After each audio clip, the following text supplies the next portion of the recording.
mau maju dan ada rekamannya karena setiap kami mengundang itu kan kami ada rekamannya. Kemudian tanggal 2 Agustus ini juga ada videonya. Bu Mega dalam memberikan pengarahan kepada seluruh kepala daerah menjelang penutupan sudah wassalamualaikum warahmatullahi wabarakatuh. Ibu udah berdiri, tiba-tiba ibu duduk lagi. Ini bohong yang kedua. Dan ternyata banyak rupanya untuk menjadi pemimpin bohong pun dilakukan.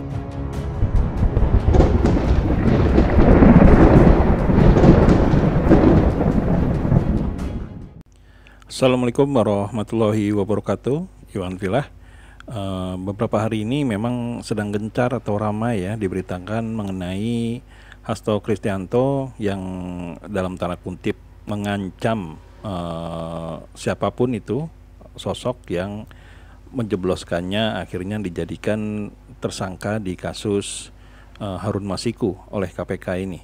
Nah, beliau mencoba untuk memberikan ya sedikit perlawanan di mana Hasto ini menyebutkan kalau dia akan membuat video di mana video itu akan menjadi bukti atau kesaksian dari beberapa kasus, diantaranya adalah kriminalisasi dan juga rekaman atau video pembuktian bahwa ada koruptor di sekitar penguasa yang sampai dengan saat ini masih aman-aman saja, sehingga Hasto ini akan memberikan kesaksian berupa video atau rekaman.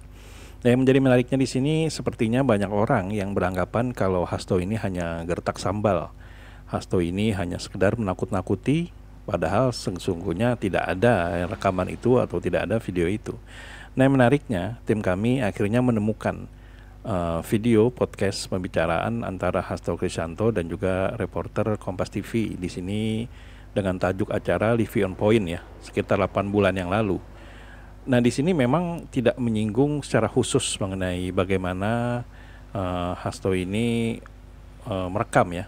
Tapi ada beberapa poin di mana di sini dari pembicaraan di podcast ini bahwa Hasto ini memberikan petunjuk kepada kita semua pada saat ini bahwa dia memang merekam, dia memang memberikan atau menginisiasi kejadian-kejadian penting yang terjadi pada partainya atau mungkin bisa jadi pada orang lain, dan ada saat dia merekam.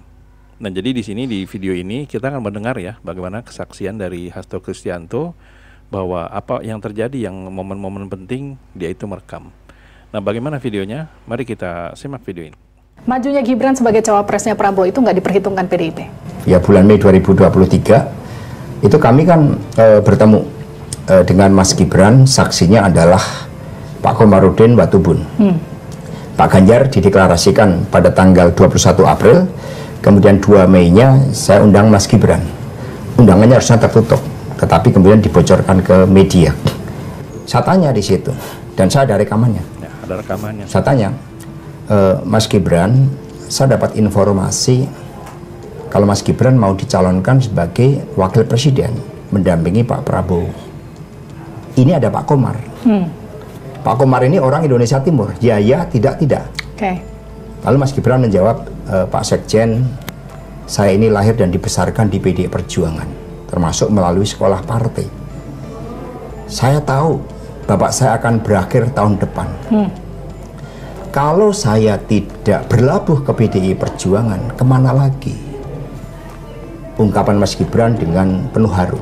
Padahal sudah ada keputusan dari keluarganya bahwa Gibran akan maju. Betul. Kemudian ternyata ketika akhir April, itu sudah ada keputusan dari keluarga bahwa Mas Gibran mau maju, dan ada rekamannya karena setiap kami mengundang itu kan kami ada rekamannya. Okay. Nah, kemudian dari situlah ternyata bohong itu menjadi bagian dari strategi.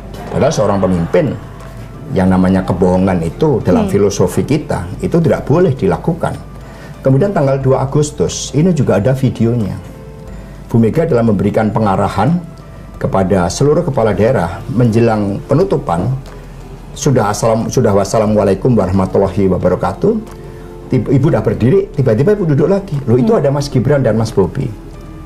Sekarang saya tanya pada Mas Gibran, apakah masih di PDI Perjuangan? Masih, Bu. disaksikan oleh seluruh kepala daerah. Jawab Ibu, yang benar. Nanti saya bilangin ke bapak loh. Karena saya dengar-dengar Mas Gibran sudah dibujuk sebagai calon wakil presiden tanggal 2 Agustus. Lalu dikatakan sama Mas Gibran, oh enggak Bu, saya tetap di PD Perjuangan dan tidak mencalonkan. Maka kemudian sebagai pimpinan rapat, saya bagi tim yang seharusnya nggak ada di desain. Saya bagi seluruh kepala daerah ke dalam 5 grup, dipimpin oleh wali kota. Strateginya wali kota Manado, wali kota Medan, wali kota Surabaya, wali kota Semarang, wali kota Solo, 6 wali kota Tidore. Sehingga ada 6 grup.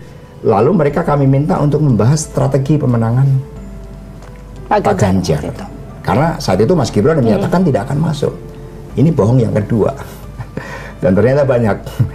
Rupanya untuk menjadi pemimpin, bohong pun dilakukan.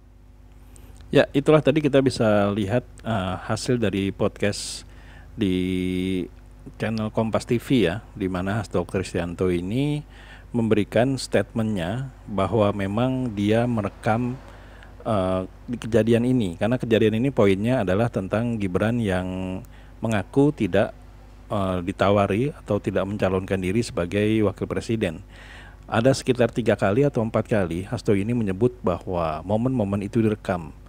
Nah, jadi bisa dikatakan dari video ini kita sudah bisa melihat bahwa memang gertakan, mungkin ada yang mengatakan gertakan Hasto ini memiliki video atau bukti-bukti mengenai penyelewengan pejabat negara dan juga kriminalisasi, itu sepertinya memang benar adanya. Kalau memang melihat dari video ini ya, karena memang Hasto ini sepertinya sudah menyiapkan berbagai hal untuk bisa dikeluarkan suatu saat nanti, rekaman-rekaman yang menurutnya memang harus dilakukan dan memang harus dikerjakan.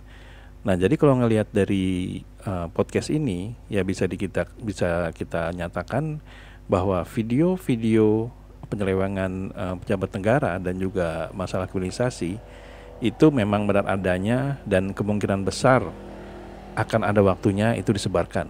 Karena apalagi kata Guntur Romli, dia sudah melihat beberapa video dan memang mengerikan katanya. Nah, jadi kalau melihat dari podcast ini sangat percaya diri sekali kalau memang Hasto ini memiliki bukti-bukti yang kuat mengenai beberapa hal yang mungkin ada penyanggahan dari pejabat negara tentang dia tidak mengatakan ini, dia tidak mengatakan itu, atau mungkin juga Hasto ini juga punya rekaman atau video di mana Bapak Jokowi ini sempat ingin meminta 3 periode. Nah, jadi itulah videonya. Semoga bisa memberikan informasi lebih lanjut. Aiden Project pamit mundur. Wabillahi taufiq wa hidayah. Wassalamualaikum warahmatullahi wabarakatuh.